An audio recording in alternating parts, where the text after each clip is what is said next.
दोस्रो कोरिन्थी 5 अध्यायको हामी 1 देखि 10 पदबाट हेर्नेछौँ। हाम्रो स्वर्गीय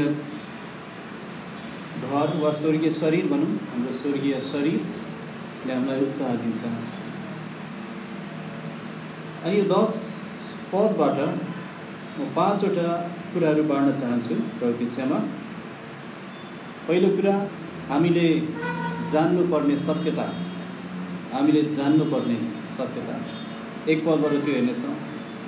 दोस्रो चाहिँ 2 देखि 4 पदबाट हामीले हेर्नेछौँ हाम्रो एक प्रकारको सुस्केरा, हाम्रो एक प्रकारको सुस्केरा 2 देखि 4 पद। 5 पदबाट हामी हेर्नेछौँ हाम्रो एकजना बहिना, हाम्रो एकजना बहिना हुनुहुन्छ। 6 देखि 8 पदमा चाहिँ हाम्रो एउटा निर्धक्कता हामी हेर्छौँ, हाम्रो एउटा निर्धक्कता। अनि 9 र 10 हामी उभिनुपर्ने न्याय आसन, हामी उभिनुपर्ने न्याय आसन। अनि दोस्रो कोरिन्थी 5 को 1 देखि 10 हामी कसरी पढ्नेछौँ भने पालैपिलो म 1 पद पढ्नेछु, तपाईँहरू सबैले 2 पद म सँगै, अनि फेरि 3 पद म एक्लै, अनि 4 पद हामी सँगै पढ्नेछौँ, 5 पद फेरि म एक्लै, अनि 6 सँगै गर्दै गर्दै 10 सम्म हामी त्यसरी पढ्नेछौँ। दोस्रो कोरिन्थी 5 को 1 देखि 10 म 1 पदबाट सुरु गर्छु, अनि 2 पद हामी सँगै पढ्नेछौँ। किनकि हामी जान्दछौँ यो डेरा रूपी हाम्रो पृथ्वीको घर ढल्यो भने स्वर्गमा हामीले सदा रहिरहने परमेश्वर बाटोको भवन पाउनेछौँ, जो हातले बनाएको घर होइन। किनकि स्वर्ग बाटोको हाम्रो घर ओढाइन पाऊँ भन्ने अति लालसा गर्दै यस डेरामा हामी सुस्केर हाल्छौँ। साँच्चै यसो भयो भने ओढाइएपछि हामी नाङ्गो भेट्टाइने छैनौँ, किनकि हामी यस डेरामा हुनेहरू भारले थिचिएर सुस्केर हाल्छौँ। फुकालिन चाहेकोले होइन, तर ओढाइन चाहेकोले, जो मरणशील छ त्यो चाहिँ जीवनद्वारा निलियोस् भनेर। अब जसले हामीलाई यही कुराका निम्ति तयार पार्नुभयो उहाँ परमेश्वर हुनुहुन्छ। उहाँले हामीलाई आत्माको बैना पनि दिनुभएको छ। यसकारण यो कुरा जानेर हामी सधैँ ढुक्क छौँ, जबसम्म हामी शरीरमा हुन्छौँ तबसम्म हामी प्रभुदेखि टाढा छौँ। किनकि हामी रूप देखेर होइन, तर विश्वासद्वारा हिँड्छौँ।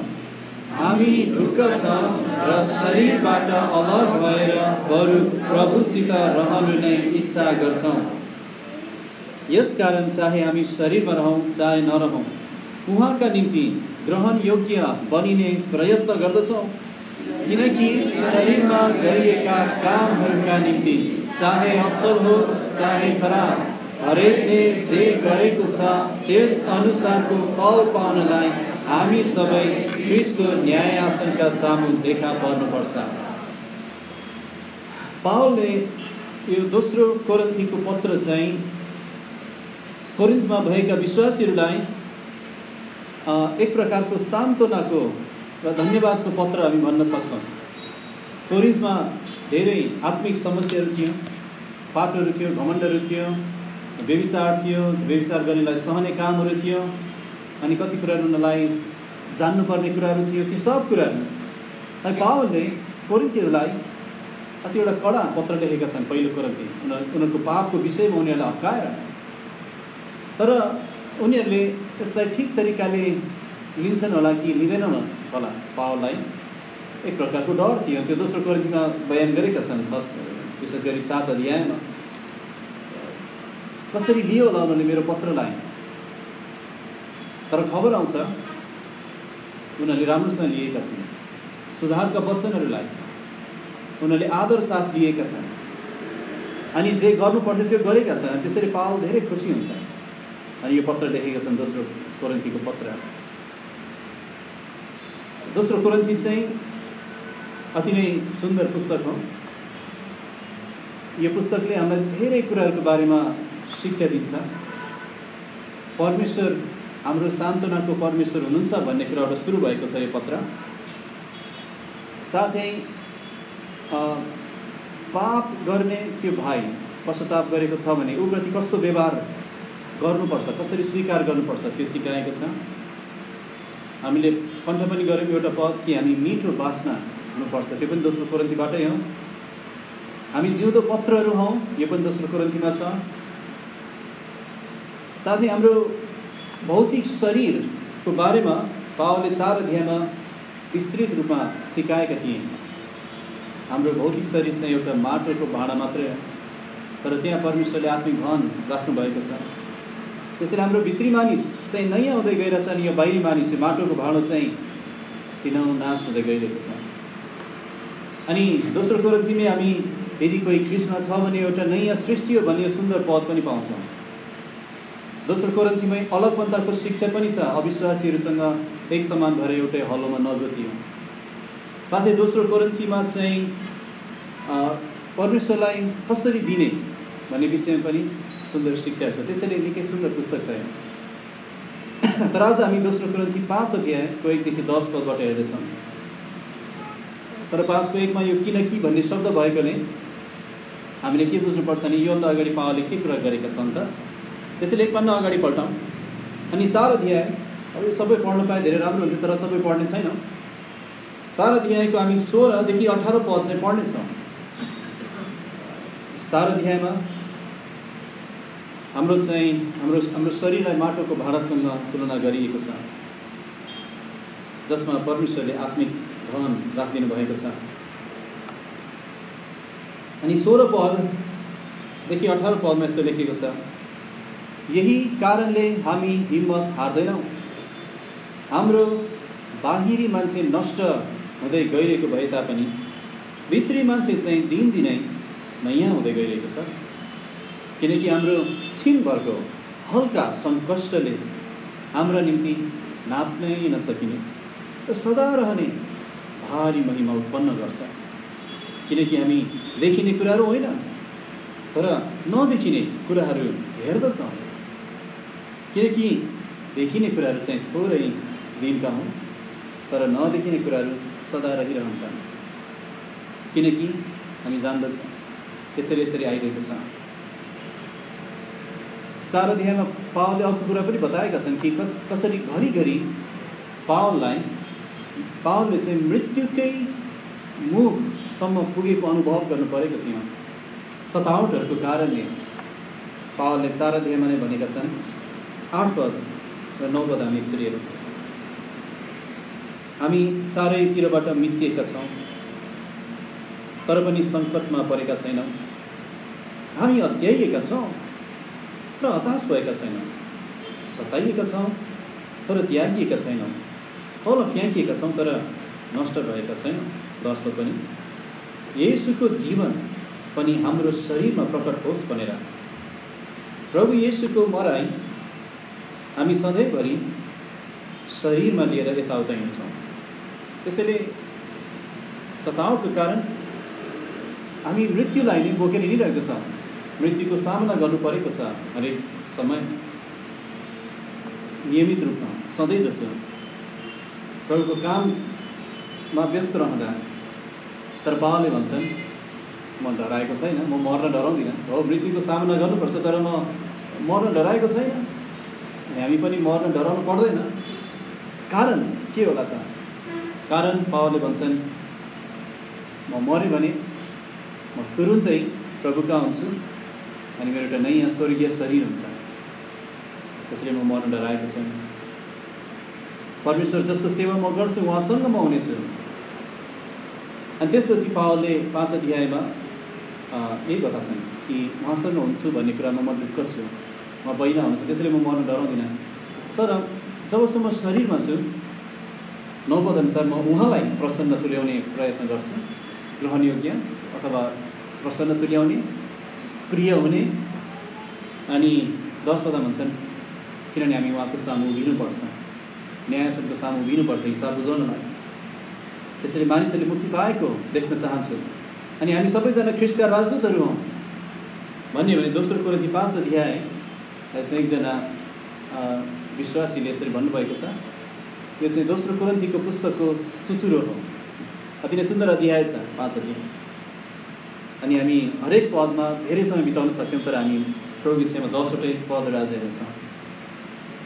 मानिसहरू मर्न डराउँछन् अनि डराउनु पनि पर्छ। मृत्यु भनेको कुनै चुट्किला होइन, मृत्यु भनेको हाँसो बढाउने कुरा होइन, मृत्यु भनेको हल्का कुरा होइन। तर यो मृत्यु सबै मानिसहरूलाई आउँछ, ती विश्वासीहरूलाई बाहेक जो चाहिँ ख्रीष्टको आगमनसम्म यो संसारमा रहन्छ। नत्र हरेक मानिसहरूले मृत्युको सामना गर्नुपर्छ, चाहे त्यो गर्भभित्रको बच्चा किन नहोस्, चाहे त्यो 100 वर्ष कटेको बुढा मानिस किन नहोस्, चाहे यो प्रख्यात व्यक्ति किन नहोस्, चाहे गाउँमा समेत कसैले नचिनेको व्यक्ति किन नहोस्। वास्तविकता यही, हामी हरेक मर्नुपर्छ। त्यसैले यहाँ तपाईँहरूलाई म स्पष्ट यो बताउन चाहन्छु, ख्रीष्ट येशूमा चाहिँ मृत्युको डर अब उसौँदैन। अनि यो जीवन पनि डरमा बिताउनु पर्दैन। परमेश्वरले हामीलाई मृत्युको डरबाट छुटकारा दिनुभएको छ। तर मानिसहरूले मृत्युको बारेमा विभिन्न खालको विचारहरू राख्छन्। जस्तै एउटा नास्तिकले के सोध्छ भने, हामीले अघि भर पनि पदकण्ठमा हामीले फेरि सम्झना गऱ्यौँ, मूर्खले मनमा भनेको छ परमेश्वर छैन, परमेश्वर छैन भनेकोले नै ऊ मूर्ख हो। अनि उसको मूर्खता उसले आफ्नो बोलीबाट प्रकट गरेछ, परमेश्वर छैन। किनभने एउटा बच्चाले पनि कुराहरू हेरेर भन्न सक्छ परमेश्वर हुनुहुन्छ, उहाँले बनाउनु भएको। त्यसैले मूर्खले के भन्छ भने मृत्यु पछि त कुनै अस्तित्व छैन। तर एउटा भित्र कता कता थाहा छ त्यो केही न केही त छ। किनभने मै हुँ भने नास्तिकहरू पनि मृत्युको मुखमा पुग्दाखेरि आत्तिएका छन्, डराएका छन्। यदि अस्तित्व सिद्धिने हो भने किन डराउने? तर उनीहरूलाई थाहा छ त्यहाँ केही छ मृत्युपछि भन्ने। भने जङ्गलको एउटा राउटेलाई पनि थाहा छ त्यहाँ ईश्वर हुनुहुन्छ, कोही न कोही त्यहाँ मृत्यु छ, मृत्युपछि न्याय हुन्छ, सब थाहा छ। माल्टा टापुका आदिवासीहरूलाई थाहा थियो जहाँ पावल पुग्यो। हिन्दूहरूको चाहिँ मृत्युको विषयमा आफ्नै विचार हुन्छ उनीहरूको। उनीहरूले भन्छन् हाम्रो मृत्यु भएपछि चाहिँ त्यहाँ अर्को जुनी पुनर्जन्म हुन्छ। मान्छे भएर होइन, कुनै व्यक्ति झिङ्गा होला, कुनै व्यक्ति कमिला होला, कुनै व्यक्ति कुकुर होला, धर्म धेरै गरेको छ नि गाई होला, अथवा त्यो असीमित चक्रमा फस्छन् उनीहरू। आशा छैन कहिले हो मोक्ष पाउने, कहिले हो मरेपछि कुकुर पो बन्ने हो कि। त्यसै त थाहा छ होला, त्यो मान्छे मरेपछि घरको अगाडि कतिले चामल अथवा के खरानी राख्छन्, अनि बिहान उठेर हेर्छन् त्यहाँ चराको खुट्टाको डाम बसेछ नि हाम्रो मान्छे चरा बन्यो अरे, सर्प हिँडेको छ नि हाम्रो मान्छे सर्प बन्यो अरे। अनि त्यसैले मृत्युको बारेमा स्पष्ट ज्ञान छ। मुस्लिमहरूले सोध्छन् अल्लाहको लागि आफ्नो जीवन दियो भने जन्नतमा पुगिन्छ अरे, स्वर्गलोकमा पुगिन्छ अरे। अनि त्यहाँ गएर के गर्ने? त्यहाँ गएर टन्न बिरयानी खाने रे। यी सब धर्महरू, यी सब विचारहरूले वास्तवमा मान्छेलाई अन्धकारमा राखेको छ। अनि त्यसैले जुनसुकै धर्म किनोस्, उनीहरूलाई मृत्युमा डर छ नि, यही जीवनमा पनि डर, यही जीवनमा पनि शान्ति छैन। किनभने यो जीवनमा उनीहरू व्यस्त छन् मुक्ति कमाउन, तर कसैले पनि थाहा छैन कति कमाउनु पर्छ भनेर। कति कमायो भने चाहिँ मेरो मुक्तिको लागि पर्याप्त हुन्छ थाहा छैन। त्यसैले उनीहरू मुक्ति कमाउन खोजिरहेछन्। 99% कमाएर 1% पनि असफल भयो भने ऊ असफल नै हुन त कसैले केही कमाउन सक्दैन। त्यसैले उनीहरूको जीवन डरमा बितेको छ, डरमा। मैले प्रशस्त कमाउनुभन्दा अगाडि म मरेँ भने म कहाँ पुग्छु होला, अनि फेरि मैले कमाएको पर्याप्त हुन्छ कि हुँदैन होला, म फेरि कुकुर वा केही बन्नुपर्ने हो कि। तर येशू ख्रीष्ट हाम्रो पापहरूको निम्ति जब क्रुसमा मर्नु भएर बौरी उठ्नु भयो, उहाँले हामीलाई एउटा निश्चयता दिनुभयो, एउटा विश्राम दिनुभयो। पहिलो त यही जीवनमा विश्राम दिनुभएको छ। यही जीवनमा अब हामीलाई पुरा विश्राम छ, हामी केही कमाइरहेका छैनौँ। तर ख्रीष्ट येशूको क्रुसको काममाथि निर्धक्क भएर भरोसा गरिरहेका छौँ। उहाँको अनुग्रहको सित्तैको वरदान, त्यो मुक्ति, त्यो अनन्त जीवन हामीले पाएका छौँ। अनि हामी निश्चित छौँ। अनि मृत्युको बारेमा पनि हामीलाई कुनै डर छैन, किनभने हामी यो खण्डमा हेर्दैछौँ कि हाम्रो यो शरीरको अन्त्य हुन बित्तिकै हामी ख्रीष्टसँग हुनेछौँ एउटा स्वर्गीय शरीरमा। किनभने ख्रीष्ट येशूले मलाई यति प्रेम गर्नुभयो, क्रुसमा उहाँले आफूलाई दिनुभयो। मेरो पापको मूल्यको रूपमा उहाँले आफ्नो रगत बगाउनु भयो। अनि अब तपाईँहरूमध्ये हरेक जो ख्रीष्ट येशूतर्फ फर्किनुहुन्छ, आफ्नो धर्मको कामलाई तपाईँले छोड्नुहुन्छ अनि पूर्ण रूपमा येशू ख्रीष्टमा भरोसा गर्नुहुन्छ, तपाईँको पापहरू शुद्ध गर्नलाई उहाँलाई स्वीकार गर्नुहुन्छ, तपाईँसँग अनन्त जीवन हुन्छ। अनन्त जीवन परमेश्वरको आत्मा तपाईँभित्र वास गर्न आउनुहुन्छ। अनि तब उसो हामीलाई मृत्युको डर हुँदैन अनि यही जीवनमा पनि हामी डर साथ जिउनु पर्दैन। हाम्रो ठुलो छुटकारा छ। किन यो विषयबाट बाँडेको भने अहिलेको युग चाहिँ डरको युग हो। अनि कोभिडको कारणले धेरै मान्छेहरू डरमा जिएका छन्। हो, हामी सतर्क हुनुपर्ने एउटा ठाउँ त छ, तर हामी डराउनु पर्ने ठाउँ त छैन। हामी होसियार हुनुपर्ने एउटा ठाउँ त छ, तर डरले काम्नुपर्ने हाम्रो अवस्था छैन। अनि पवित्र शास्त्रमा जब हामी जान्छौँ हामीलाई यो सब निश्चयताहरू मिल्छ। त्यसैले पहिलो कुरा हामीले जान्नुपर्ने सत्यता एक पद पढ्नेछु म। यहाँ लेखेको छ, किनकि हामी जान्दछौँ यो डेरा रूपी हाम्रो पृथ्वीको घर ढल्यो भने स्वर्गमा हामीले सदा रहिरहने परमेश्वरबाटको भवन पाउँछौँ, जो हातले बनाएको घर होइन। त्यसले पावलले यहाँ कसरी सुरु गर्छन् भने यो खण्डमा चाहिँ किनकि हामी जान्दछौँ। यो कति सुन्दर शब्दहरू छ।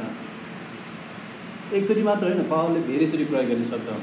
किनकि हामी जान्दछौँ परमेश्वरलाई प्रेम गर्नेहरूका निम्ति सबै कुरा मिलेर भलाइ उत्पन्न हुन्छ। रोमी 8 अध्याय यस्तैहरू पढ्नु। त्यहाँ केही कुराहरू छन् जुन हामी निश्चित भएर जान्न सक्छौँ। हामी त्यसलाई बिना शङ्का पुरै निश्चित भएर हामी जान्न सक्छौँ। अब केही कुराहरू छन् जुन हामी जान्न सक्दैनौँ। केही कुराहरू छन् जुन हामी स्वर्ग पुगेपछि मात्रै जान्नेछौँ। स्वर्गको सुन्दरता बाइबलको पानामा त पढेको छौँ, तर देखेको छैन। ठ्याक्कै त्यो देख्दा कस्तो छ। त्यहाँ अँध्यारो छैन भन्नुभएको छ। त्यहाँ अति नै कसरी भनेको छ नि, त्यो शब्द बिर्सेँ मैले। त्यहाँको नदीहरू पनि बिल्लौ चाहिँ काँचको भनेको छ। भनेको त्यो नदीहरू पनि जति गहिरो भरि तलसम्म पनि स्पष्ट देखिन्छ। किनभने जस्तै तपाईँ नारायणीमा जानुभयो, कुनै समुद्रमा जानुभयो, तपाईँले 2 इन्चभन्दा तल देख्न सक्नुहुन्न। देख्नुहुन्छ न? देख्नुहुन्न। किनभने अँध्यारो छ। यो संसारमा अँध्यारो छ, ठाउँ ठाउँमा देख्न नसक्ने कुरा छ। तर स्वर्गमा अँध्यारो छैन। अनि त्यो स्वर्गमा सब उज्यालो छ, ज्योति छ। यहाँसम्म कि नदीको किनारधरि त्यहाँ उज्यालो छ, स्पष्ट देखिन्छ। तर यो सब कल्पना गर्न सक्छौँ हामी, त्यहाँ नपुगेसम्म जान्न सक्दैनौँ। परमेश्वरसँग आमुने सामुने भएर त्यो महिमित शरीरमा भजन गाउने सुन्दरता कस्तो छ त्यो हामी कल्पना गर्न सक्छौँ, तर जानिसकेका छैनौँ। कति कुराहरू छन् जुन हामी जान्दैनौँ। अनन्ततामा हामी के गरेर बस्छौँ? स्वर्गमा अनन्त समय चाहिँ के गरेर बस्छौँ?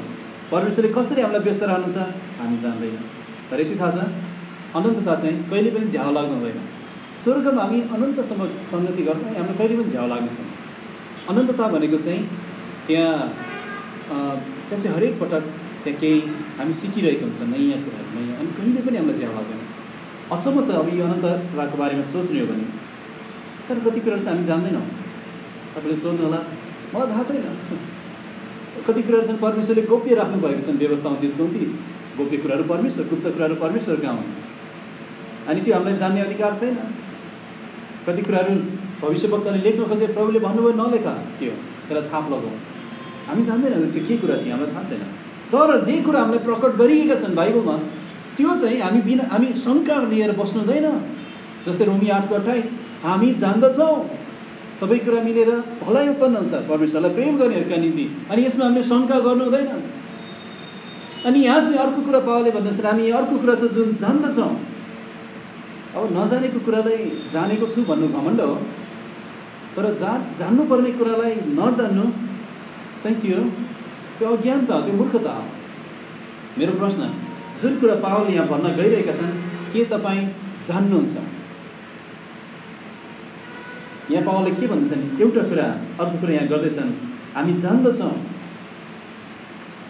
2टा कुरा भनौँ 5 पदमा। हाम्रो वर्तमान शरीर चाहिँ एक दिन ढल्नेछ, त्यो नाश हुनेछ। दोस्रो चाहिँ त्यहाँ सदा रहिरहने एउटा भवन हामीले पाउनेछौँ। हो, यो चाहिँ म जान्दछु पावलले भनिरहेछन्। यही कुरा विचार गर। हाम्रो वर्तमान शरीर चाहिँ एक दिन ढल्नेछ। यहाँ भनेछ हाम्रो डेरा रूपी, यो डेरा रूपी हाम्रो पृथ्वीको घर ढल्यो भने, अब ढल्यो भने ढल्छ नै भनेर किन नभनेको पावलले? किन पावललाई थाहा थियो त्यहाँ कोही विश्वासीहरू छन् जसको यो शरीर ढल्ने छैन, उनीहरू बदली हुनेछन्, उनीहरूले मृत्युको मुख देख्नुपर्ने छैन। तर यहाँ हाम्रो वर्तमान शरीरको कुरा गरिएको छ,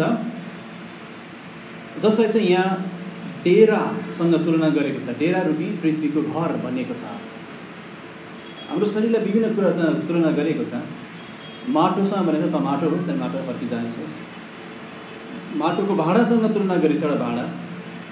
अनि यहाँ चाहिँ डेरा। अब यो डेरा भन्ने शब्द जुन छ, यो चाहिँ डेरा रूपी भन्ने शब्द जस्तो जुन शब्द हो, यो चाहिँ कस्तो खालको शब्द हो भने यसले चाहिँ पाललाई जनाउँछ। पालले बनाएको घर। आदम के अरे अब्राहमहरू पालमा बस्थे होइन, केही वस्त्रले ढाकिएको अथवा कुनै जनावरको छालाले बनाइएको एउटा ढाक्ने कुरा बनाएर ढाकिएको पाल, जे होस् पाल। अनि हाम्रो शरीरलाई, यो शरीरलाई पालसँग तुलना गरिएको छ। पावलले पाल भने हाम्रो यो जुन शरीरमा छौँ त्यो एउटा पाल मात्रै हो। डेरा रूपी हाम्रो पृथ्वी घर पाल जस्तै हाम्रो घर। किनभने पालमाथि पनि पाल बुन्ने काम गर्ने मान्छे थिए। त्यसैले यो त्यो बुन्दाखेरि पावलले त्यही सोच्थ्यो होला। किन त्यो सोच्थ्यो होला भने त्यहाँ पालहरू हुन्थ्यो। पालकै समयमा पनि पाल आफै पाल बुन्ने मान्छे थिए। अनि बाइबलकालीन समयमा त्योभन्दा अगाडि पुर्खाहरू पनि पालमा बसेका थिए। अनि त्यो पाल चाहिँ विभिन्न तरिकाको सामग्रीहरूले बनाउन सकिन्थ्यो। हुने खानेले छालाको बनाउन सके, अब अरूले कपडाहरूको हुन्थ्यो होला सायद। तर जेले बनाए पनि, जतिसुकै महँगो खर्च गरे पनि, त्यो ठोस घरको तुलनामा त्यो पाल चाहिँ एकछिनको मात्रै हो। किनभने त्यसमा घाम पर्छ, पानी पर्छ, त्यो मक्किन थाल्छ, त्यहाँ चोरहरू आउन सक्छन्। अनि त्यसैले त्यो लामो समय खपत हुँदैन थियो।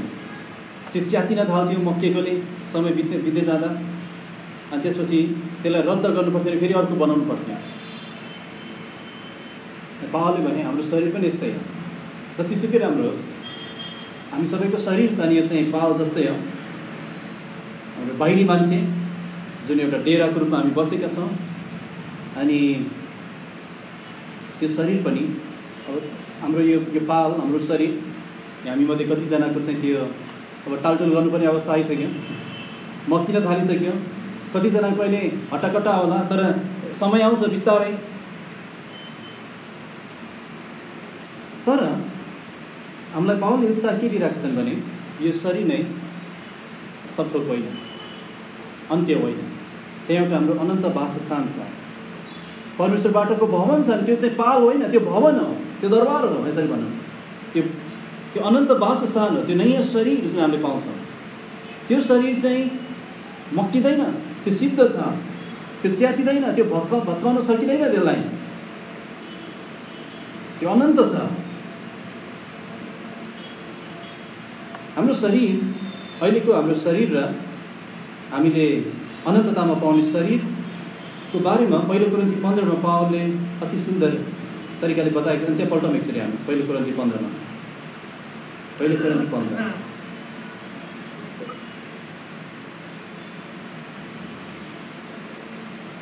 हामीले पाउन लागेको त्यो नयाँ शरीर चाहिँ हाम्रो यो वर्तमान शरीरभन्दा धेरै हिसाबले सर्वोत्तम छ, धेरै हिसाबले उत्कृष्ट छ।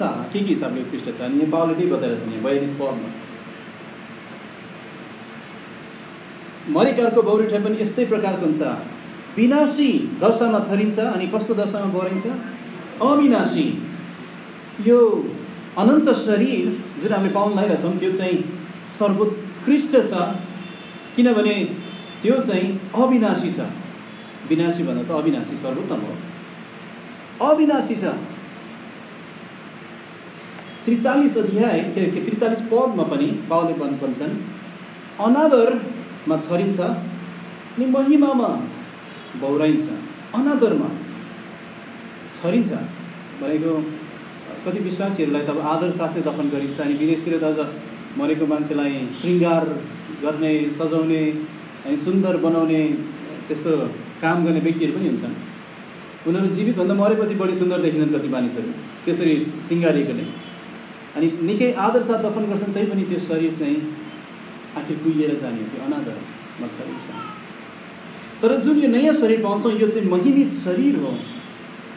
महिमित शरीर महिमामा त्यो बौराइन्छ, ख्रिस्टको जस्तै बनाइन्छ। हामीले अस्ति मङ्गलबार सुनेका थियौँ फिलिप्पी 3:20 हाम्रो यो दिनहीन शरीरलाई बदली गर्नुहुनेछ र यो ख्रिस्टको जस्तै, उहाँको जस्तै महिमापूर्ण हुनेछ। 43 के दोस्रो भागमा दुर्बलतामा छरिन्छ, सामर्थ्यमा बौराइन्छ। दुर्बलता, हाम्रो यो शरीर दुर्बल छ, दुर्बल छ। तपाईँहरू कतिजना जवान हुनुहुन्छ, हट्टाकट्टा बलियो अनि एकदम तुरुन्त गर्न सक्ने, छिटो सामर्थ्य भएको, अनि शरीर पनि एकदम सिधा छ, तर बुढेसकालमा त्यो चाहिँ दुर्बल हुन्छ, त्यो चाउरी पर्न थाल्छ, त्यो कुप्रिन थाल्छ अनि त्यो नाश हुन्छ। तर महिमित शरीर जुन हामीले पाउँछौँ त्यो चाहिँ सामर्थ्यमा, त्यो अचम्मको सामर्थ्य छ त्यहाँ, त्यो कहिले थाक्दैन, कहिले दुर्बल हुँदैन। अनि यस्तै कुरा 44 पद पनि एकचोटि हेरौँ। एउटा प्राकृतिक शरीर छरिन्छ, प्राकृतिक भनेको प्राणिक, एउटा आत्मिक शरीर बौराइन्छ। अहिलेको शरीर चाहिँ प्राकृतिक छ, प्राणिक छ, त्यहाँ अपवित्र इच्छाहरू छन्, शारीरिक लालसाहरू छन्, पापसँगको सङ्घर्ष छ। कतिपटक जवान विश्वासीहरूलाई चाहिँ गलत बुझाइ हुनसक्छ, विश्वासीहरू बुढा भएपछि कपाल फुलेपछि पापसँग सङ्घर्ष हुँदैन होला, तर त्यो गलत हो। जुनसुकै उमेरका मानिस पनि शरीरमा आउने जुन पापसँग सङ्घर्ष गर्छ, किनभने बुढो हुने शरीर हो, पाप कहिले पनि बुढो हुँदैन, अभिलाषा कहिले पनि बुढो हुँदैन। जहिलेसम्म हामी यो शरीरमा छौँ तहिलेसम्म हामी पापसँग सङ्घर्ष गर्नै पर्छ, कुस्ती लडिराख्नै पर्छ, नयाँ मानिस अनुसार जिराख्नुपर्छ, शैतानसँग लडिरहनुपर्छ। तर त्यो नयाँ शरीर चाहिँ आत्मिक हो, त्यो प्राणी छैन, त्यो आत्मा अनुसार, पवित्र आत्माको फल अनुसार अनि परमेश्वर केन्द्रित त्यो शरीर छ। त्यो शरीरमा कहिले पनि पापको सामर्थ्य हुने छैन, त्यो शरीरमा कहिले पनि परीक्षाहरू हुने छैन। परमेश्वरतर्फ केन्द्रित शरीरहरू, आत्मा केन्द्रित शरीरहरू, हामी कति चाहना गर्दछौँ त्यसको। बाबुले भन्दछ हामी जान्दछौँ ठ्याक्कै त्यस्तै शरीर हामीले पाउनेछौँ, हामी जान्दछौँ हाम्रो यो पृथ्वीको घर ढल्नेछ, यो पाल ढल्नेछ, यो मक्किनेछ, तर त्यो भवन पाउनेछौँ जुन पाल होइन। यो फरक शब्द हो, यो डेरा अनि परमेश्वरबाटको भवन, यो फरक शब्दहरू हो। त्यहाँ दोस्रो कुरा पनि हामी हेरौँ अब 2देखि 4 पदमा, त्यहाँ हाम्रो सुस्केरा छ, एक प्रकारको सुस्केरा। 2देखि 4 पद, किनकि स्वर्गबाटको हाम्रो घर ओढाइन पाऊँ भन्ने अति लालसा गर्दै यस डेरामा हामी सुस्केर हाल्छौँ। साँच्चै यसो भयो भने ओढाइएपछि हामी नाङ्गो भेटाइने छैनौँ, किनकि हामी यस डेरा मुनिहरू भारले थिचिएर सुस्केर हाल्छौँ, फुकालिन चाहेकोले होइन तर ओढाइन चाहेकोले। जो मरणशील छ त्यो चाहिँ जीवनद्वारा निलियोस् भनेर हामी सुस्केर हाल्छौँ। हाम्रो वर्तमान अवस्था यस्तै छ, हामी सुस्केर हाल्छौँ। अनि यो शरीरमा असहज खालको महसुसहरू छन्, विचारहरू छन्, भावनाहरू छन्, अनि सङ्घर्षको कारणले त्यहाँ सुस्केराहरू छन्। रोमी 7 त्यहाँ पावलको सुस्केरा पाउँछ, हाय कसले मलाई यो शरीरबाट छुटकारा दिएर। जे ठिक छ हामीलाई थाहा थियो हामी गर्दैन, जे बेठिक छ त्यही हामी गर्न पुगेका हुन्छौँ। जस्तो हुनुपर्ने त्यस्तो छैन यो शरीर, जस्तो हामी इच्छा गर्छौँ त्यस्तो हुन सक्दैन यो शरीर, अनि त्यसरी हामी सुस्केर हाल्छौँ, सुस्केर हाल्छौँ। हामी त्यो नयाँ शरीरको चाहना गर्छौँ। पावलले भन्छन् हाम्रो स्वर्गबाट हाम्रो घर ओढाइन पाऊँ भनेर, त्यो नयाँ शरीर हामीले पाउन सकौँ भनेर हामी सुस्केर हाल्छौँ। 4 पदले भनेका छन् हामी भारले थिचिएर सुस्केर हाल्छौँ। त्यहाँ भारहरू छन्, त्यहाँ पापहरू छन्, अनि हामी सुस्किहाल्छौँ। भनेको यो शरीरबाट हामी गइहाल्न चाहेकोले होइन, तर त्यो नयाँ शरीर चाहिँ चाहेकोले, त्यो पापसँग सङ्घर्ष नभएको शरीर, ख्रिस्टको जस्तै शरीर चाहेकोले। अनि यहाँ भन्नु, यहाँ पावलले भनेका छन् यहाँ 4को अन्तिममा, जो मरणशील छ भनेको हाम्रो यो भौतिक अहिलेको शरीर, त्यो चाहिँ जीवनद्वारा निलियोस् भनेर, यो त्यही शब्द जुन चाहिँ पहिलो पत्रुस 5:8 जाग रह तिमीहरूको विरोधी शैतान कसलाई निलो भनेर, शैतान हामीलाई निल्न चाहन्छ, विश्वासीहरूलाई। त्यसको काम त्यस्तै छ, मृत्यु हामीलाई निल्न चाहन्छ, तर मृत्युको समयमा वास्तवमा मृत्युले होइन जीवनले हामीलाई निल्नेछ। अनि त्यो मृत्यु निलिनेछ हाम्रो बौरी उठाइ भएको बेलामा, मृत्युको खिल हट्नेछ, हामीले नयाँ शरीर पाउनेछौँ। तर एउटा प्रश्न, अहिले जो स्वर्गमा छन् हामीभन्दा अगाडि प्रभुमा गएकाहरू, हाम्रो प्रियजनहरू, उनीहरूसँग चाहिँ त्यो महिमित शरीर छ कि छैन हामीलाई थाहा छैन। तर बाइबलको अरू ठाउँमा तुलना गर्दा, पहिलो तेस्सलोनिके 4 तुलना गर्दाखेरि के देख्छौँ भने त्यहाँ के भन्नुभएको छ भने हामीभन्दा पहिला ख्रिस्टमा सुतेकाहरू चाहिँ उहाँसँग आउँछन्, ख्रिस्टसँगै आउँछन्। पहिले उनीहरूको बौरी उठाइ हुनेछ, उनीहरूको बदली हुनेछ, त्यसपछि हामीहरू उठाइनेछौँ र बदली हुनेछौँ, अनि हामी सँगै ख्रिस्टमा पुग्नेछौँ। त्यसैले के बुझिन्छ भने जो हामीभन्दा पहिला स्वर्ग पुग्नु भएको छ, प्रभु कहाँ जानुभएको छ, ख्रिस्टको जस्तै त्यो महिमित शरीर उहाँहरू पनि पर्खिरहनु भएको छ। त्यसैले अहिले के उहाँहरू आत्मामा मात्रै हुनुहुन्छ त? बाइबलसँग अरू ठाउँहरू तुलना गर्दा हामी के बुझ्छौँ भने त्यो ऱ्याप्चरको समयसम्म, उहाँको मृत्यु भएदेखि ऱ्याप्चरको समयसम्म उहाँहरूलाई प्रभुले एउटा अस्थायी किसिमको स्वर्गीय शरीर दिनुभएको छ भनेको छ। आत्मा मात्रै छैनन् उनीहरू, तर अस्थायी किसिमको एउटा शरीर। पहिले कोरिन्थी 15 तुलना गर्ने त्यो देखिन्छ, 4 अध्यायमा तुलना, पहिले तेस्सलोनिके 4 तुलना गर्ने त्यो देखिन्छ। अनि लाजरस, त्यो गरिब लाजरस जो मरेका थिए, अब्राहमको काखमा थिए, अनि मान्छेले देख्न सक्थ्यो, कुरा गर्न सक्थ्यो, अब्राहम कुरा गर्न सक्थे। जब शमूएलको मृत्यु भयो अनि त्यो दुष्टात्मा खेलाउने स्त्रीलाई साउलले शमूएललाई बोलाउन लगाए, शमूएल एउटा शरीरमै आएका थिए। त्यसैले हामीभन्दा पहिलाका विश्वासीहरू जो स्वर्गमा छन् उनीहरूलाई केही समयको निम्ति एउटा अस्थायी किसिमको शरीर दिनुभएको छ। अवश्य पनि पापसँग सङ्घर्ष छैन, तर ख्रिस्टको जस्तै महिमित शरीर चाहिँ हामी सबैले एकैचोटि पाउनेछौँ। उहाँहरू पर्खिरहनु भएको छ र हामी पनि पर्खिरहेका छौँ, तर हामी चाहिँ सुस्केर आउँदैछौँ, किनभने हामी यो शरीरमा छौँ, पापसँग सङ्घर्ष छ हाम्रो चाहिँ, त्यहाँ भार छ, हामीले भारले हामीलाई थिचेको छ। कति कुराहरू हामी गर्न चाहन्छौँ, गर्न सक्दैनौँ। अघि एकजना विश्वासीसँग कुरा गर्दै थिएँ, अनि सङ्गति आउन नपाएकोमा म रुम कि के गरौँ जस्तो भयो। त्यो सुस्केर हो, किनभने म हुन चाहन्छु तर सकिरहेको छैन। त्यो सङ्घर्ष छ। तपाईँलाई त्यो सङ्घर्ष हुँदैन र? तपाईँलाई पापसँग सङ्घर्ष हुँदैन र? यदि हुँदैन भने तपाईँले आफ्नो मुक्तिलाई जाँच्नुहोस् पहिला, के तपाईँ साँच्चै उहाँको हो? अनि तपाईँ उहाँको हो भने आफ्नो विवेकलाई डामेर नराख्नुहोस्, किनभने हामी साँच्चै यो शरीरमा छौँ अनि त्यहाँ सुस्केर छ। तर मैले त्यो महिमित शरीर पाउँछु भन्ने ग्यारेन्टी चाहिँ के छ? तेस्रो कुरा हामी हेर्नेछौँ।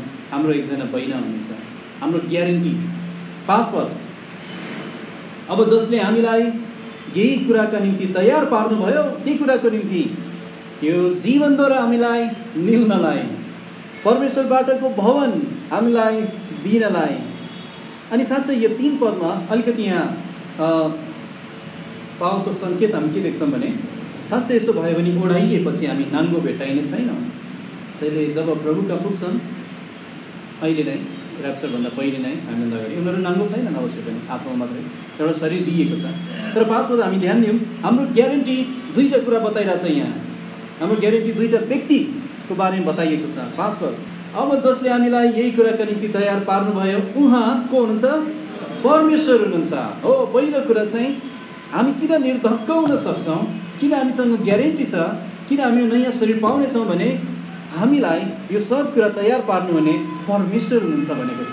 उहाँ परमेश्वर हुनुहुन्छ, उहाँ सामर्थी परमेश्वर हुनुहुन्छ, सर्वशक्तिमान परमेश्वर हुनुहुन्छ। उहाँका उद्देश्यहरू पुरा भइरै छाड्छन्। उहाँले भन्नुभयो उज्यालो होस्, अनि कुनै पनि कुराले उज्यालो रोक्न सकेन। यहाँसम्म कि घाम पनि सृष्टि गर्नुभएको थिएन, उहाँले उज्यालो होस् भन्नु पनि उज्यालो भयो। उहाँको उद्देश्यहरू पुरा गर्नुहुन्छ। उहाँलाई कसैले रोक्न सक्दैन, उहाँलाई कसैले पराजित गर्न सक्दैन, उहाँको उद्देश्यलाई पुरा नहुने तुल्याउन कसैले पनि सक्दैन। अनि त्यही कारणले त्यो अनन्त शरीर पाउने कुरा उहाँले तयार पार्नु भएको छ। यो हामीलाई नदिकन कसैले रोक्न सक्दैन, किनभने परमेश्वर चाहिँ परमेश्वर हुनुहुन्छ। उहाँले त्यसको रचना गर्नुभएको छ, उहाँले त्यसको योजना गर्नुभएको छ, अनि उहाँले त्यो भन्नुभएको छ। अनि सर्वशक्तिमान सार्वभौम परमेश्वरले त्यसलाई पुरा गरेरै छाड्नुहुन्छ। परमेश्वरको हरेक सन्तानले एक दिन त्यो नयाँ शरीरको अनुभव गर्नेछ। यो पावलले भन्छन् हामी जान्दछौँ, यो निश्चित कुरा। र साथै त्यहाँ हाम्रो ग्यारेन्टी अर्को एकजना व्यक्ति पनि हुनुहुन्छ 5 पदको दोस्रो भागमा। उहाँले अर्थात् परमेश्वरले जसले यस कुराको योजना गर्नुभयो, तयार पार्नुभयो, जो सर्वशक्तिमान हुनुहुन्छ, उहाँले हामीलाई आत्माको बैना पनि दिनुभएको छ। आत्माको बैना, अब तपाईँ जग्गाको काम गर्ने नगर्ने भए पनि बैना भन्ने शब्द त बुझ्नुहुन्छ। जग्गा मन पर्यो, किन्ने हो, म तर 1-2 महिना लाग्छ, ल अहिले चाहिँ यो बैना लिनुहोस्, होइन त? बुझ्नुहुन्छ नि त्यो त? त्यो बैना भनेको के हो? ग्यारेन्टी हो। तै पनि के हुन्छ भने कतिपटक बैना दिएर पनि पास गर्न सक्दैन मान्छेले। त्यो बेलासम्म पैसा हुँदैन, सकेन हजुर मिल्छ भने मेरो पैसा फिर्ता गरिदिनुहोस्, नत्र सकेन, के गर्ने? तर जब परमेश्वरले बैना दिनुहुन्छ, उहाँलाई अपुग केही पनि छैन। ल भाइहरू बहिनीहरू छोराछोरी मैले सकिनँ, उहाँले त्यो भन्न पर्दैन, किनभने उहाँ परमेश्वर हुनुहुन्छ। अनि यो बैना चाहिँ कुनै पैसा होइन, तर पवित्र आत्मा आफै हुनुहुन्छ। त्रिएक परमेश्वर हामीभित्र वास गर्नुहुन्छ, बैनाको रूपमा आइदिनु भएको छ। त्यसैले हामी निश्चित हुन सक्छौँ त्रिएक परमेश्वर तपाईँभित्र वास गर्नुहुन्छ। यो अचम्मको सत्यता हो। पावलले यहाँसम्म भने कोरिन्थीहरूलाई नै पवित्र आत्मा तिमीहरूको शरीर पवित्र आत्माको मन्दिर हो, के तिमीहरू जान्दैनौ? थाहा छैन? तिमीहरूलाई थाहा छैन? तिमीहरू जान्दैनौ भने तिमीहरू निकम्मा हो। के तपाईँलाई थाहा छ तपाईँको शरीर पवित्र आत्माको मन्दिर हो? अनि तपाईँको शरीर चाहिँ 24 घण्टा हरेक सेकेन्ड पवित्र आत्माको मन्दिर हो। कुनै पनि यस्तो समय छैन जुन बेला तपाईँ उहाँको मन्दिर हुन छोड्नुहुन्छ। तर कतिपटक हामी यसरी जिउँछौँ मानौँ उहाँ हामीसँग हुनुहुन्न जस्तो। उहाँले भन्नुभएको छ म कहिले पनि छोड्दिनँ, तर कतिपटक हामी स्कुलमा जाँदा उहाँलाई गेटमै छोडेर जाने जस्तो, साथीसँग घुम्न भेट्न जाँदा उहाँलाई परै छोडेर जाने जस्तो। अनि हामी कतिपटक हामी बेहोसियार भएर जिउन पुग्छौँ। हाम्रो बोलीचालीहरू, हाम्रो व्यवहारहरू, हाम्रो सोचाइहरू, एक्लै हुँदा हामीले हेर्ने कुराहरू, सुन्ने कुराहरू, हाम्रो मुखका शब्दहरू। तर परमेश्वरले कहिले पनि छोड्नुहुन्न। उहाँ हामीसँग हुनुहुन्छ। हाम्रो शरीर उहाँको मन्दिर हो। अनि पवित्र आत्मा हामीभित्र अन्तर्वास गरिरहनु भएको छ। पवित्र आत्मा परमेश्वर हुनुहुन्छ, त्रिएक परमेश्वर, पिता परमेश्वर, पुत्र परमेश्वर, पवित्र आत्मा परमेश्वर। अनि उहाँ चाहिँ हामीभित्र हुनुहुन्छ। हामीलाई निर्धक्कता दिनुभएको छ, हामीलाई ग्यारेन्टी दिनुभएको छ। पवित्र आत्माले धेरै हिसाबमा बैनाको काम गर्नुहुन्छ। हाम्रो पुत्रत्व, हामी उहाँका पुत्रहरू सन्तानहरू हौँ।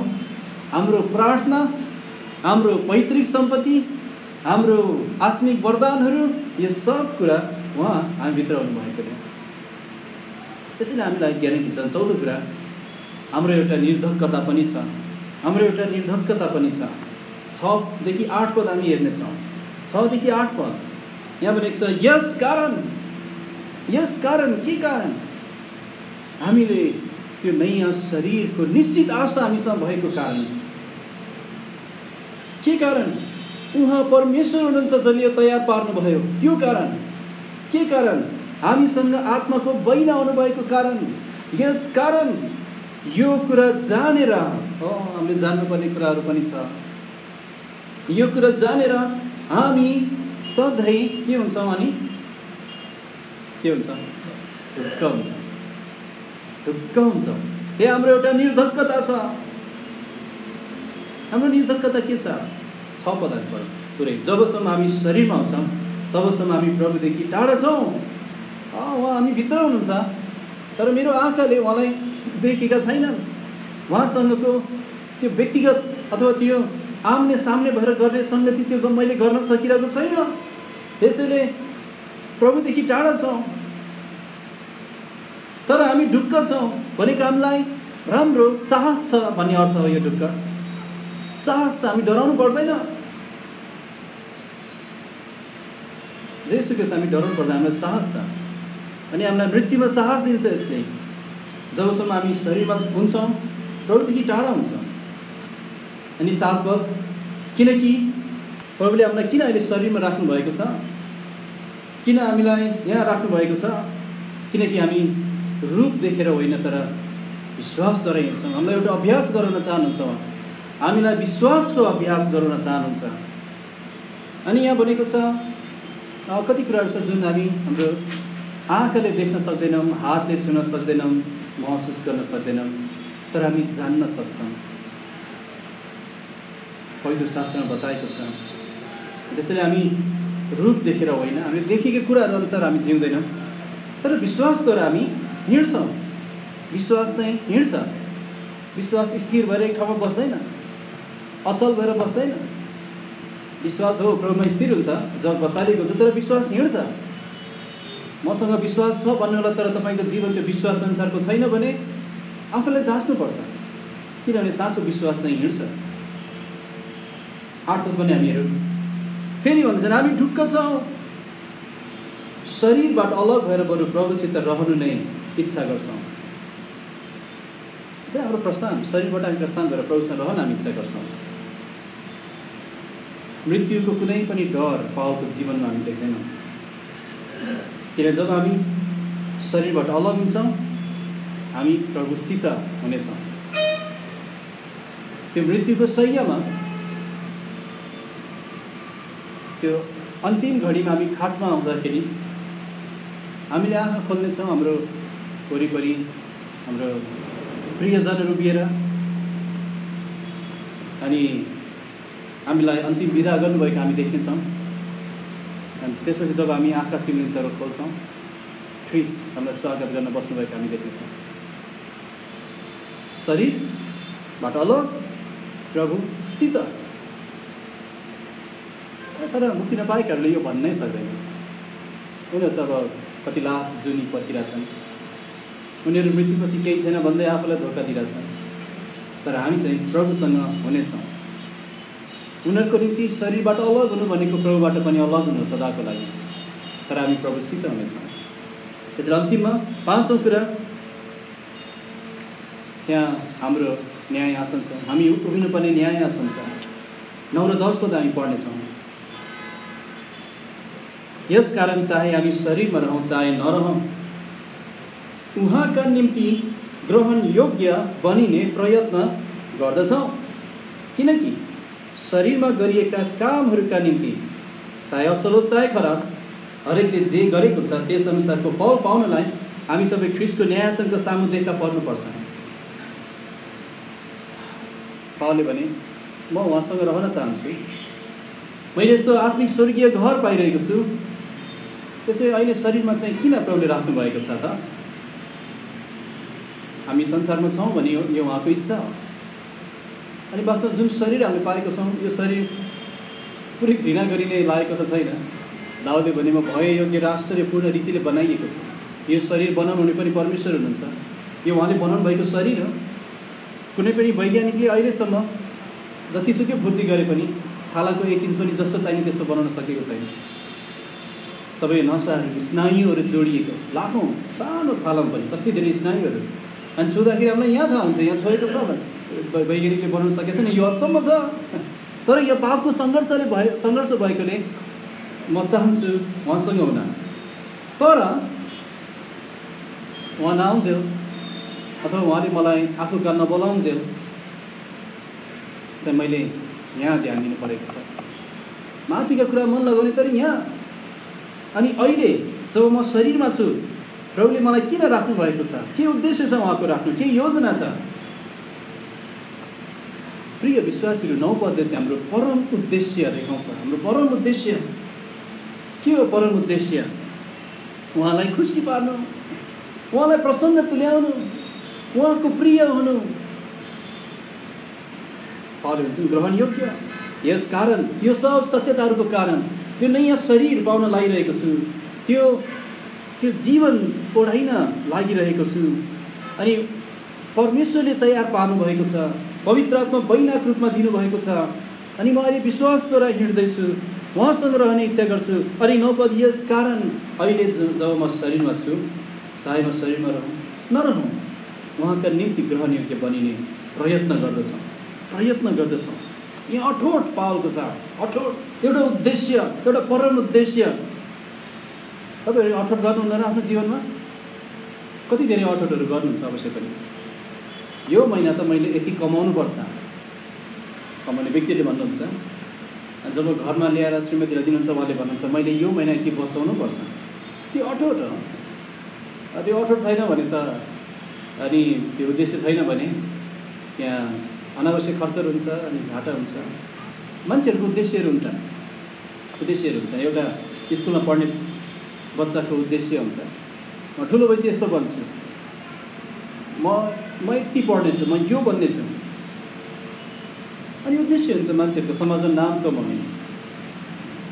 यदि जीवनमा अठोट र उद्देश्य छैन भने खास त्यो व्यक्ति कहीँ पनि पुग्दैन। तर हामीलाई यहाँ त्यो सब उद्देश्यहरूको पनि उद्देश्य, परम उद्देश्य एउटा हुनु परेको छ, एउटा अठोट हुनु परेको छ।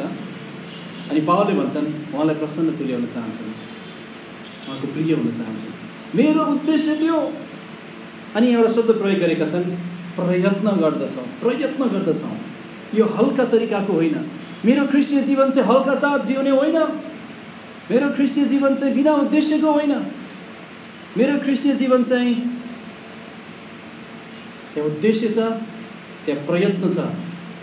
यत्न सजिलो छैन, तर म उहाँलाई प्रसन्न तुल्याउन खोज्छु। के तपाईँको उद्देश्य यही छ? कति सत्यताहरू हामी देख्यौँ। स्वर्गीय घर, परमेश्वरको रचना, पवित्र आत्माको वैना ग्यारेन्टी, अनि हाम्रो सुस्केर स्वर्गीय शरीर। त्यसो भए कि आज अहिले उहाँलाई प्रसन्न तुल्याउने तपाईँको सबभन्दा ठुलो उद्देश्य हो उहाँलाई खुसी तुल्याउनु।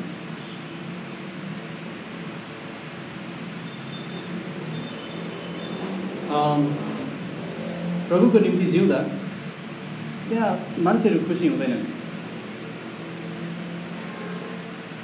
त्यो प्रार्थनाको विषयहरू हामी पाउँछौँ। मेरो लागि प्रार्थना गरिदिनुहोस्, मेरो श्रीमानले मलाई सताइरहनु भएको छ, म क्रिस्चियन भएकोले। मेरो लागि प्रार्थना गरिदिनुहोस्, मेरो बुबाले मलाई सताइरहनु भएको छ, म क्रिस्चियन भएकोले। हाम्रो उद्देश्य, हामीले न्यायोचित तरिकाले हाम्रो परिवारलाई खुसी बनाउनुपर्छ। तर सबभन्दा ठुलो उद्देश्य परमेश्वरलाई। अनि ध्यान दिएर सुन्नुहोस्, यदि तपाईँले परमेश्वरलाई प्रसन्न तुल्याउनु भयो भने तपाईँले जोसुकैलाई अप्रसन्न तुल्याए पनि केही फरक पर्दैन। तर तपाईँले परमेश्वरलाई चाहिँ अप्रसन्न तुल्याउनु भयो भने तपाईँको जुनसुकै नातागोता जोसुकैलाई प्रसन्न तुल्याए पनि त्यसले केही फाइदा दिँदैन। पहिलो उद्देश्य त्यो हो, उहाँलाई प्रसन्न तुल्याउनु। त्यसैले प्रश्न गर्ने गर्नुहोस्, प्रभु जे म गर्दैछु यो काम केले तपाईँलाई प्रसन्न तुल्याउँछ? तपाईँ मोबाइलमा जे हेर्नुहुन्छ के त्यसले परमेश्वरलाई प्रसन्न तुल्याउँछ? तपाईँ जे गर्नमा समय बिताउनुहुन्छ के त्यसले परमेश्वरलाई प्रसन्न तुल्याउँछ? तपाईँ जुन मान्छेहरूसँग बढी घनिष्ठ भएर बेस्ट फ्रेन्ड भएर समय बिताउनुहुन्छ के त्यसले परमेश्वरलाई प्रसन्न तुल्याएको छ? तपाईँको जीवनको निर्णयहरू तपाईँले परमेश्वरको कुरालाई भन्दा अरू कुरालाई जब ठाउँ दिनुहुन्छ, मूर्ति हुन्छ, के त्यसले परमेश्वरलाई प्रसन्न तुल्याउँछ? अनि यदि हामी यी सत्यताहरू जान्दछौँ भने, 5 अध्यायको सत्यताहरू हामीले पावलसँग भन्छौँ, हो पावल, हामी पनि हाम्रो परम उद्देश्य पनि त्यही हो, परमेश्वरलाई खुसी तुल्याउनु, उहाँलाई खुसी तुल्याउनुहोस्, उहाँलाई खुसी तुल्याउनुहोस्, उहाँको प्रशंसा, उहाँको सेवासी पाउनलाई। अनि 10 पद, किन हामी उहाँलाई प्रसन्न तुल्याउँछौँ? अनि अब तपाईँले साँच्चै उहाँलाई प्रसन्न तुल्याउनु भयो कि भएन भनेको कुराको निर्णय मैले गर्न सक्दिनँ। मैले सल्लाहहरू दिन सक्छु, निर्णय गर्न सक्दिनँ। तर साँच्चै त्यो निर्णय चाहिँ एक दिन उहाँकै मुखबाट हामी सुन्नेछौँ जब हामी उहाँको न्यायासनको सामु दिनेछौँ। 10 पदले त्यही कुरा बताएको छ। 10 पद पढौँ। किनकि शरीरमा गरिएका कामहरूका निम्ति चाहे असल होस् चाहे खराब, हरेकले जे गरेको छ त्यस अनुसारको फल पाउनलाई हामी सबै ख्रीष्टको न्यायासनको सामु देखा पर्नुपर्छ। एक दिन हरेक जो ख्रीष्टमा छन् विश्वासीहरू, उनीहरू प्रभुको सामु देखा पर्नेछन्, उहाँको न्यायासनको सामु। अब तपाईँले चाहिँ एउटा कुरा ध्यान दिएर सुन्नुहोस्, ख्रीष्टको आसन एउटै मात्र छैन, त्यहाँ फरक फरक आसनहरू छन्। जस्तै जब अहिले चाहिँ उहाँ पिताको दाहिने हाततर्फ बसिरहनु भएको छ, अनि एक दिन चाहिँ उहाँ दाउदको सिंहासनमाथि बस्नुहुनेछ। यो संसारमा आउनुहुँदा त्यो उहाँको अर्को सिंहासन हो। अनि एक दिन मुक्ति नपाएका सबै पापीहरूको न्याय गर्नलाई उहाँ चाहिँ अर्को एउटा सिंहासनमा बस्नुहुन्छ। त्यो सिंहासनको नाम चाहिँ के हो? सेतो सिंहासन। त्यो चाहिँ डरलाग्दो न्याय, त्यो चाहिँ मानिसहरूको नरकमा उनीहरूको दण्ड, अनन्त आगोको झिलमा उनीहरूको दण्ड कस्तो हुनुपर्ने हो, उनीहरूको त्यो न्याय त्यहाँ हुन्छ, पापहरूको न्याय। तर त्यहाँ अनुग्रहको सिंहासन पनि छ, हिब्रू 4 अध्याय, जहाँ हामी घरिघरि आउन सक्छौँ प्रार्थनाहरूमा। अनि अब यहाँ चाहिँ अर्को एउटा सिंहासन, एउटा आसनको कुरा गरिएको छ, अनि त्यो चाहिँ ख्रीष्टको न्याय आसन। यो चाहिँ बेमा भन्ने शब्द हो, बेमा। अनि यो चाहिँ सेतो सिंहासन होइन, यहाँ पापहरूको न्याय गरिएको छैन। तपाईँ र मेरो पापको न्याय त 2000 वर्ष अगाडि क्रुसमा गरिएको छ। अनि जसले क्रुसमा गरिएको न्यायमा त्यो विश्वास गर्दैन, उसको पापहरूको न्याय चाहिँ सेतो सिंहासनमा गरिनेछ। अनि त्यहाँबाट उम्किने बाटो छैन। यदि कुनै मान्छे मरेर उसको शरीरलाई समुद्रको गहिराइमा फ्याँकिदिएको छ, अनि त्यो भएको पनि छ, त्यस्तो छ भने पनि त्यहाँबाट पनि उहाँले उसलाई बौरी उठाएर न्यायको लागि लग्नु रहेछ सेतो सिंहासनमा।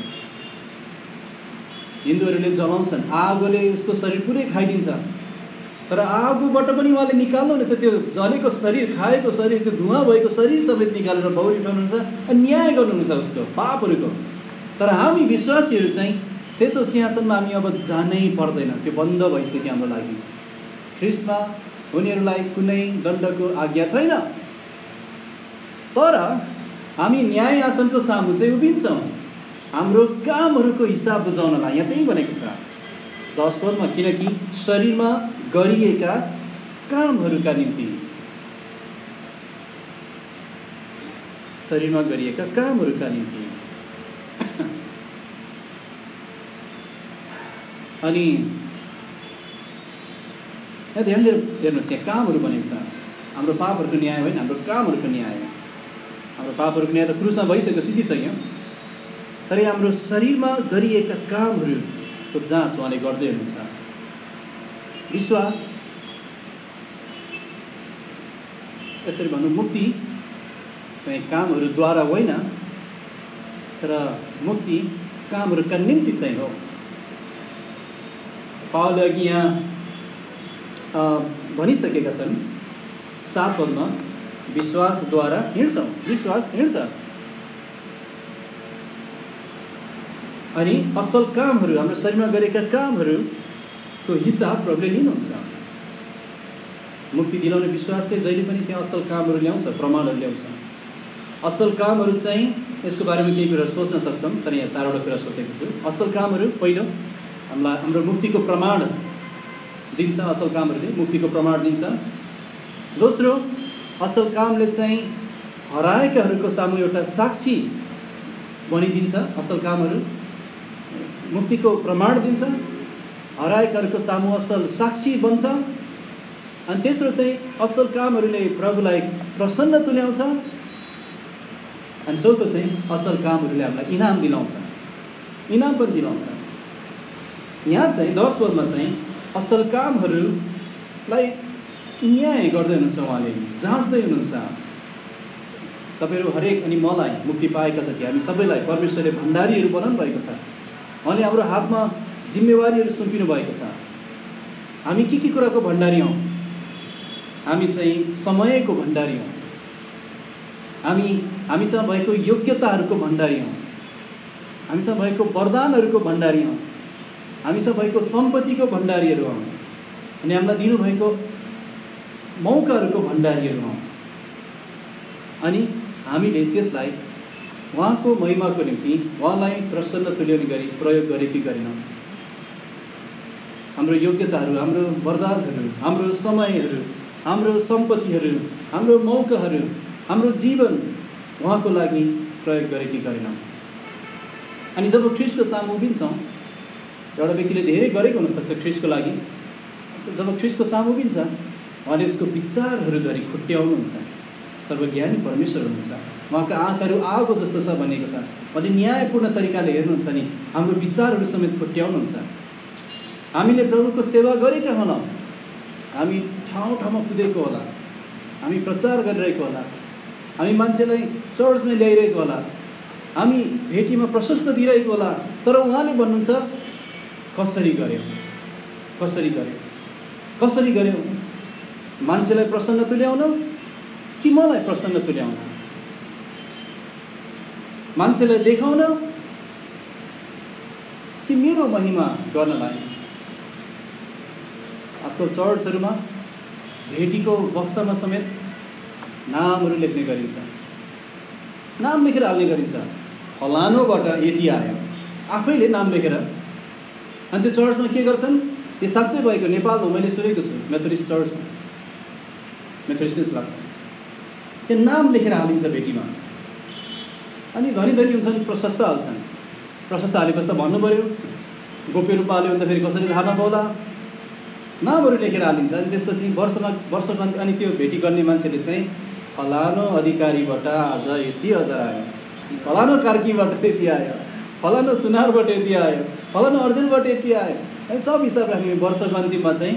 अनि त्यसपछि फलानोले यति दियो, एक वर्षमा फलानो यति दियो, अनि चर्चमा घोषणा गरिन्छ, सट्टा पढिन्छ, फलानो प्रसाद अधिकारीले यो वर्ष यति लाख दिनुभयो, ताली बजाउँछ। त्यो मान्छेको नाक घमण्डले फुलिन्छ, वाह, आफैलाई वाह, घर गएर होला। अनि उसले भन्छ प्रभु हेर्नुहोस् मैले कति दिएको छु। त्यस्ता व्यक्तिहरू छन्, नेपालमै छ। तर त्यहाँ गरिब विधवाहरू छन् जससँग लाखौँ त छैन, दशौँमा होला, चर्च आउने भाडाबाट बचाएर कामदै गरेको हातले कसैले नदेख्ने गरी त्यहाँ हालेको होला। अनि एक दिन जब ख्रीष्टको न्यायसँगको सामु उभिन्छ, त्यो फलानो प्रसाद अधिकारी र त्यो गरिब विधवा, अनि प्रभुले यो दुवैको मनोभावलाई खुट्ट्याउनुहुन्छ। कति गर्यो, के गर्यो भन्दाखेरि कसरी गर्यो। अनि फलानो प्रसाद अधिकारीको नाम चाहिँ उहाँले अन्तिममा लिनुहुन्छ होला, तर त्यो विधवालाई उहाँले ती माथि उचालिदिनुहुन्छ, इनाम दिनुहुन्छ। इनाम इनाम भनेको हाम्रो पैसाले कमाउने कुरा होइन। यही सिद्धान्त हामी अरू ठाउँमा लागू गर्न सक्छौँ। म गिटार बजाउँछु, कस्तो राम्रो बजायो, ठुलो छोले, सबैले सुन्नुहोस्। प्रभुले चाहिँ मेरो मन जान्नुहुन्छ। उहाँको वचन पवित्र शास्त्रले हाम्रो विचार खुट्ट्याउने छ भने पवित्र शास्त्र दिनुहुने परमेश्वरले हाम्रो मन जाँच्नुहुन्न र हाम्रो हरेक कुराको उद्देश्य उहाँ जान्नुहुन्छ। त्यसैले यस्ता मानिसहरू छन्, यस्ता प्रचारकहरू जसको यो संसारमा ठुलो नाम छ, जसलाई सयौँ चर्चहरूबाट प्रचार गर्नलाई निम्तो दिइन्छ, जसलाई धेरै धेरै सुविधाहरू प्रदान गरिन्छ भने जसको आफ्नै प्लेनहरू पनि छन्। त्यो आफै हुनुमा नराम्रो होइन, त्यो नराम्रो भनेको होइन, तर उनीहरूको नाम धेरै धेरै चलेको छ। तर यस्ता प्रचारकहरू छन् जो एउटा सानो स्थानीय मण्डलीमा छन्, जसको नाम त्यो आफ्नो चर्चभन्दा बाहिर अरू चर्चहरूमा सुनिँदैन, जसलाई कसैले प्रचार गर्न बोलाउँदैनन्, जोसँग आफ्नो महिनाको खर्च चलाउन पर्याप्त पैसा छैन। अनि म साँच्चै भन्दछु, त्यस दिन यो सानो स्थानीय मण्डलीको त्यो सानो नम्र पास्टर चाहिँ त्यो दिनको हिरो हुनेछ, त्यो दिनको नायक हुनेछ उसको इनामको कारण। किनभने उनीहरू चाहिँ सायद त्यो नाम चल्नुभन्दा बढी विश्वासयोग्य थिए प्रभुको सेवामा, प्रभुको बोलावटमा। उनीहरू मान्छेहरूलाई होइन तर परमेश्वरलाई खुसी पार्न चाहन्थे। उनीहरू आफ्नो होइन तर परमेश्वरको महिमा खोज्थे। प्रियहरू, चर्चमा धेरै काम छ। गिटार बजाउने, किबोर्ड बजाउने, प्रचार गर्ने, यो न धेरै कामहरू छन्। भान्सामा पकाउनेदेखि लिएर सफा गर्ने कामहरू छन्। अनि कतिपटक हामी सफा गर्न आउँदा कसैले देख्दै हुन्थ्यो भनेर हामी 11:15 बजी आएर कुचलिन त नगर्नुहोस्। त्यस्तो अरूलाई देखाउन कहिले पनि नगर्नुहोस्।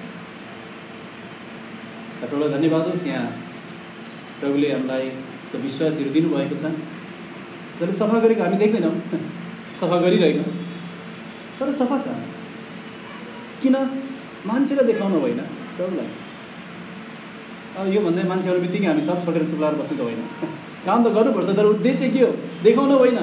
उद्देश्य के हो? मेरो आफ्नो महिमा होइन, उद्देश्य चाहिँ परमेश्वरको महिमा हो। त्यसैले यो संसारमा यस्ता मानिसहरू छन् जसलाई शून्य बराबर गनिन्छ, जसको धेरै एकदम तीक्ष्ण खालको एकदम कडा खालको बुद्धि छैन। यो संसारमा, यो समाजमा त्यति मर्यादित पृष्ठभूमि पनि छैन, धेरै पैसा छैन, तर उनको इनाम ठुलो छ। यिनीहरू परमेश्वरलाई खुसी बनाउने व्यक्तिहरू हो। त्यो बेला हामी साँच्चै त्यस्ता नाम नचलेका धेरै विश्वासका वीरहरू, विश्वासका नायकहरूलाई हामी देख्नेछौँ। अनि मलाई लाग्छ म त त्यो देख्नबाट नि धेरै पछाडि हुनेछु। तर धेरै मानिसहरू छन् जसले मैले केही गरेँ भन्ने सोध्छन्, तर उनीहरूले हानि बिहोर्नेछन्। उहाँको न्यायासनको सामु उनीहरूको कामहरूलाई उहाँले आगोद्वारा जाँच्नुहुनेछ। अनि जुन काम मेरो आफ्नो यहाँ पिठ्यु धप्धपाउन मैले गरेँ त्यो जलेर जानेछ, तर जुन काम उहाँको निम्ति गरियो त्यो रहनेछ। अनि उहाँबाट हामीले इनाम पाउनेछौँ। अनि उहाँबाट हामीले यो सुनेछौँ, स्याबास विश्वासयोग्य दास। के तपाईँ त्यो सुन्न चाहनुहुन्न र? त्यसैले प्रियहरू, हामी उहाँको निम्ति जिउने भनेको चाहिँ 24 घन्टा 7 दिन हो। शनिबार मात्र होइन, शनिबार मात्र होइन। हामी शनिबारै विश्वासी मात्र हुन चाहन्नौँ। हामी 24 घन्टा 7 दिन विश्वासयोग्य दासहरू हुन चाहन्छौँ।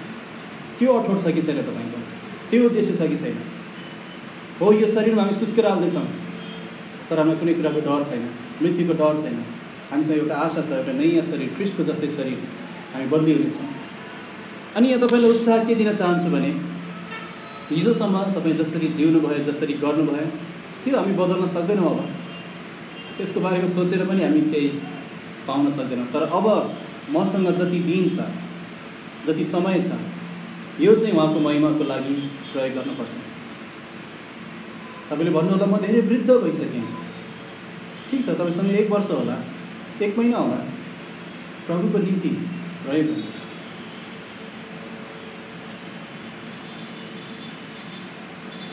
अनि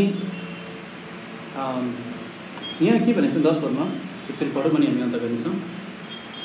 किनकि शरीरमा गरिएका कामहरूका निम्ति, चाहे असल होस् चाहे खराब, हरेकले जे गरेको छ त्यस अनुसारको के पाउनलाई दण्डको कुरा गरेको छैन नि यहाँ, फल इनाम कति पाउने हो त्यसको हिसाब भइरहेछ। यहाँ कतिले धेरै पाउँछु भनेर सोचेको थियो, तर छैन उसको त्यति। कतिको के पनि पाउँदैन, तर उनीहरू धेरै पाइरहेको छन्। प्रभुले हरेकको जीवन जाँच्नु भएको छ। हामीले जे गरेको छौँ त्यस अनुसारको फल फिर्ता पाउनलाई भन्ने अर्थ हो। यो फिर्ता पाउन, हामीलाई फिर्ता दिइनेछ। परमेश्वर हाम्रो कामहरू भुलिदिने अधर्मीहरू न। अनि हामी प्रभुको काममा सधैँभरि अचल भएर, स्थिर भएर, दृढ भएर लागिरहनुपर्छ। किन पावलले पहिलो कोरिन्थीमा भनेका छन्, म पढेर सुनाइदिन्छु। यसकारण मेरा प्रिय भाइहरू हो, तिमीहरू स्थिर हो, अचल हो र सधैँभरि प्रभुको काममा प्रशस्त हुँदै जाऊ, किनभने तिमीहरूलाई थाहा छ प्रभुमा तिमीहरूको परिश्रम व्यर्थ हुँदैन। प्रभुमा गरिएको, म आफैमा होइन तर प्रभुमा गरिएको परिश्रम व्यर्थ हुँदैन। त्यस दिन धेरैले हानि भोग्नेछन्, सायद उनीहरू रुने पनि छन् कि थाहा छैन, तर प्रभुले भन्नुभएको छ कि उहाँले उनको सबै आँसु पुछिदिनुहुनेछ। अब हामी अनन्तको लागि छौँ, त्यहाँ मुक्ति छ। तर अहिले चाहिँ उहाँको निम्ति जिउने समय, अहिले हाम्रो समय खेर फाल्ने समय होइन। अहिले हामीसँग जे छ यो उहाँको निम्ति गर्ने समय हो। त्यसैले जोसिलो हुनुहोस्, आत्मामा बल्दो हुनुहोस्, नसेलाउनुहोस्, पछि नहट्नुहोस्। तपाईँको हात र घुँडाहरू लत्राएर नबस्नुहोस्, प्रभुको निम्ति उठ्नुहोस्। तपाईँ जहाँ हुनुहुन्छ त्यहाँ तपाईँले सुसमाचारहरू सुनाउनुहोस्, त्यहाँ ट्र्याक्सहरू बाँड्नुहोस् अनि तपाईँको अगुवाहरूको निम्ति, मण्डलीको निम्ति, यहाँ भएका विश्वासीहरूको निम्ति प्रार्थना गर्नुहोस्, हराएकाहरूका निम्ति प्रार्थना गर्नुहोस्। प्रार्थना सभाहरूमा सकेसम्म विश्वासयोग्य हुनुहोस्। सोमबार अनलाइन हुन्छ, तपाईँहरू जतिजना अनलाइन हुन सक्नुहुन्छ तपाईँहरू विश्वासयोग्य हुनुहोस्। आउन नसक्नु र टाढा होला दूरीको कारणले। तर हामी त्यो प्रार्थनाहरू पनि हामी मण्डली जुटेर महिनामा एकचोटि हुन्छ कि 2 महिना हुन्छ कि त्यो गर्ने पनि योजना गरिरहेको छौँ। हामी जति सक्छौँ विश्वासयोग्य हौँ। हामी सबै कुराहरूमा, प्रभुको निम्ति गर्ने कुराहरूमा, दिने कुराहरूमा, हाम्रो समयहरू प्रयोग गर्ने कुराहरूमा, साक्षी बाँड्ने कुराहरूमा हामी विश्वासयोग्य हौँ। किनभने जबसम्म हामी शरीरमा रहन्छौँ हाम्रो सबभन्दा ठुलो उद्देश्य उहाँलाई प्रसन्न तुल्याउने हो, उहाँलाई, मानिसहरूलाई होइन। जब हामी उहाँलाई प्रसन्न तुल्याउँछौँ, उहाँलाई प्रेम गर्नेहरू अवश्य पनि प्रसन्न हुनेछन्। त्यसको फिक्री नगर्नुहोस्। तपाईँ उहाँलाई प्रेम गर्दैनन् भने प्रसन्न हुने छैन, त्यो तपाईँको फिक्री कुरा होइन। तर पहिलो उद्देश्य उहाँलाई प्रसन्न तुल्याउने हो। हाम्रो एउटा नयाँ शरीर आउँदैछ ख्रिस्टको जस्तै, त्यो स्वर्गीय घर, त्यो भवन। अनि हाम्रो यो पाले दिन ढल्नेछ, कुनै डर छैन हामीलाई। नडराउनुहोस्, न कोभिडदेखि, न कुनै मृत्युदेखि। प्रभु विश्वासयोग्य हुनुहुन्छ अनि हामी जान्दछौँ, हामी ढुक्क छौँ, हामीसँग ग्यारेन्टी छ। प्रभु तपाईँलाई आशिष दिनुभएको होस्। छोटो प्रार्थना गर्नेछौँ, त्यसपछि पुकार भई आइदिनुहुनेछ।